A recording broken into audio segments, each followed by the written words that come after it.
balitang Ebola pa rin po tayo mga kasambahay. Nakakonfine pa rin sa Research Institute for Tropical Medicine or RITM ang peacekeeper na nilagnat habang naka-quarantine po sa Isla Caballo.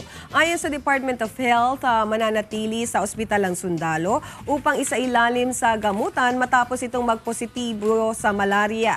Tiniyak naman na Department of Health na nasa Liberia nito nakuwang sakit na malaria at hindi sa Isla Caballo kung saan dinala po ang higit 100 peacekeepers upang i-quarantine kontra Ebola virus. Kapag gumaling ang sundalo mula sa sakit ay agad itong ibabalik sa isla upang ituloy ang kanyang 21 araw na quarantine. Kaya naman Ebola-free pa rin po ang Pilipinas at kumpiyansa naman ng Armed Forces of the Philippines o AFP na nananatiling ligtas sa sakit na Ebola virus ang higit 100 United Nations Filipino peacekeepers na umuwi sa bansa mula sa Liberia. Ayon kay AFP Information Office Chief Lieutenant Colonel Harold Cabunok, malaria ang dahilan ng pabalik-balik na lagnat ng sundalo dinala sa RITM at negatibo naman ito sa sakit na Ebola. Sinabi rin ni Cabunok na binisita na ng mga tauhan ng DOH ang mga sundalo sa isla upang matiyak na maayos ang kalusugan ng mga ito. Tiniyak rin ni Cabunok na natutugunan ang pangangailangan ng mga peacekeeper habang nasa isla bagamat nagkakaroon lamang sila ng problema sa linya ng internet na mahalaga para sa komunikasyon ng mga ito sa kanilang mga mahal sa buhay. Sa ngayon ay naglagay na sila ng linya ng telepono at iba pang cellphone at iba pang gadget na maaaring magamit ng mga peacekeepers. Ayun, pero tiniyak naman daw ng Malacanang na ikinasana nila ang Heroes Welcome.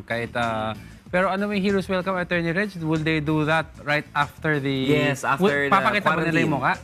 I think, yeah. Yeah, okay na yun. Basta pag-clear na. Basta clear na. Sa 21st, is that Kong after 21st day? Ayun, so yung Heroes Welcome daw ng UN Peacekeeper na nagbalik na sa bansa. And after, I guess, yung sabi nyo nga, sa quarantine, kasi ayon daw kay Secretary Herminio Coloma, layon daw nitong kilalanin nila na ang yung pagiging matapang nila and pagsiservisyo sa Pilipinas, no? Where were they Saan sila Liberia. Saan mismo sa Liberia daw?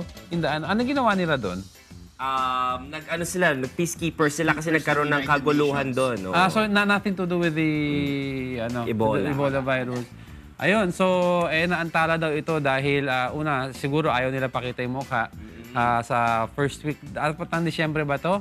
Or after 21st day ng quarantine after sa may Caballo Island, nagsisilbi daw rin itong reunion sa mga kanilang mga kaanak na matagal rin nilang hindi nakita.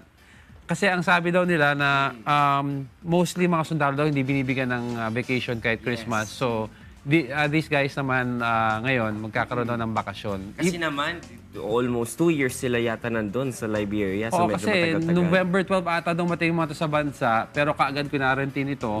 So this time na ibabawi nila. So yung buong remaining ng holiday or ng taon, bibigay nila as vacation for the peacekeepers. Sabi ng ibang sundalo, sila meron kami, wala. Anong pagkakaiba nila? Sana sila na lang daw na-assign sa Liberia.